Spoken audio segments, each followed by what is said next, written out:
That commitment with your crowd makes a huge difference, and then magic moments, individual moments that decide football matches, and the first 2 goals of Declan is just, I think it sums up the night. Okay, we'll do a few questions in English and then we'll go to Spanish questions. John Costa from the Mirror in English. Hello, Mikel. Was Declan always determined to take those free kicks? And tell us about his quality, because I think that the first that he scored from direct free kicks. He's been very determined, because we have talked in the last few months. We haven't scored a direct free kick since September 2021. Burnley away, Martin Odegaard. So it's been a long time. So to score 2 goals in 12 minutes of that magnitude, of that quality, from the same player, a player that has never scored a free kick before in his career, I mean, what are the odds? But he's done it tonight, and I'm a big believer. I think the crowd played something with the energy that they put in, and it helped us massively to win the game. Okay, Gareth Cottrell from Sky Sports. Mikel, congratulations. Thank you. Everything you asked for in the build-up to this match, from the fans, from the players, from yourself. I don't know if you have wild dreams, but in your wildest dreams, did you ever think that this could happen? I did. I mean, I was very convinced, because I could sense in the preparation that we were really at it, that we had that belief and that trust that we could create Madrid a lot of problems. But then it was the theme of the game, make it happen. Then you have to make it happen. But if you have that mindset and that belief, things can happen, and we deliver today. It's just half time, but we are very happy. Sam from Telegraph. Hi, Mikel. Hi. Are Bukayo and Dek both okay? What were the issues? Yeah, I think Dek had an issue with the foot. I don't know if it was a tackle or what was it. And Bukayo, after he got tackled on the foul, I think he had a knock, and he had to go up. Serious, do you think? He doesn't look serious now. Alex from the BBC. Hi Mikel, Hi. just a word on Miles Lewis-Skelly, another step on his journey, another excellent performance and assist, and stepping up to the occasion tonight. I mean, collectively, when you play the way we played and have the performance that we had, you need individuals at the highest level, and I think they all took the game to a different level, the individual performance to the standards that are required to beat this incredible team. So very happy. Now it's about consistency. Tom from Football London. Mikel, there's so much talk about you signing a striker, but have you already got him in Mikel Merino?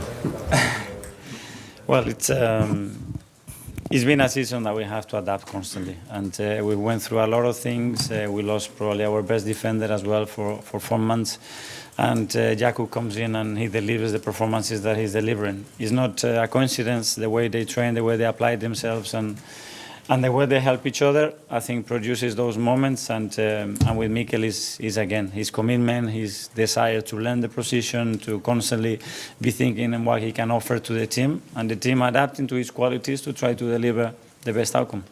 Mikel from Independent. Hi Mikel, there's always a lot of talk about Madrid's aura, and it's going to come up before the second leg. I mean, did you work on that kind of psychology of the team beforehand, like breaking them down, or just looking at them as a mortal team? Yeah, but especially that it was about us. That my feeling was that the team was super convinced, and we had the trust that we could do it because we've done it for now big periods against the best opposition that you can face in football for 2 years. And if you can do that, you can do it on the day, and especially with our crowd at that level, I think elevates the level of the team, and we have managed to beat them. Was it important to get this big win in Europe as well? Because obviously Bayern was the first last year against one of these major clubs. Was this kind of a threshold? Yeah, I mean, you have to continue to make steps, and tonight we have one in the right direction for sure, and now it's half time, and now we have to go to the Bernabeu. We're going to have to elevate the level again to be the team that we want to be there, and to prepare the game to win it. Amy Athletic. Hi Mikel, is it possible to put some perspective on this kind of night, in the sense that people are talking about it being maybe the best performance at the Emirates in the history of this stadium?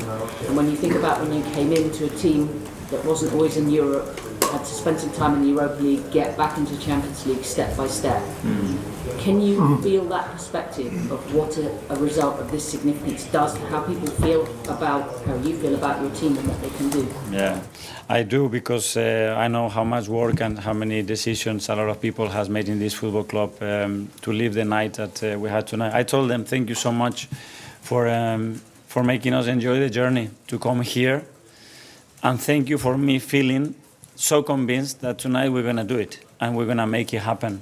And it was a genuine feeling, because I think we are prepared to do that. And now we have to go to the Bernabeu and do it, and that will be another step.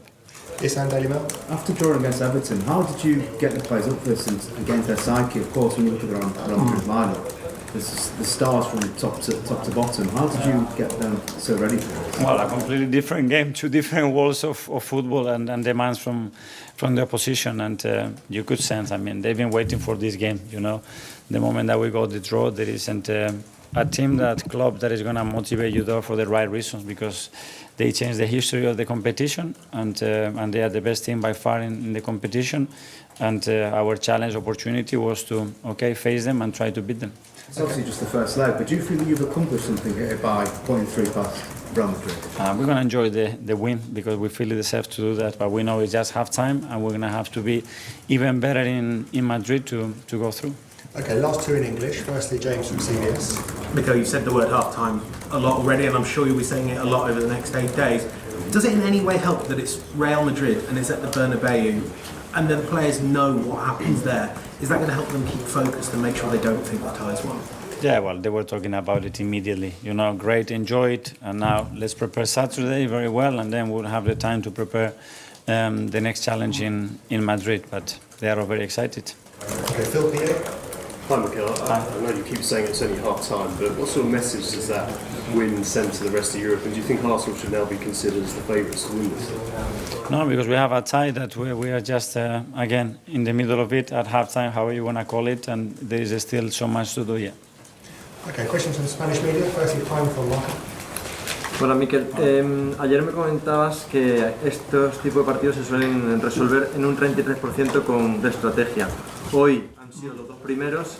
Hemos visto unas imágenes de Nicolás Jover diciendo que hiciera la banana antes de que Declan Rice marcara el primer gol. ¿Estos dos primeros goles los consideras estrategia o simplemente calidad del jugador?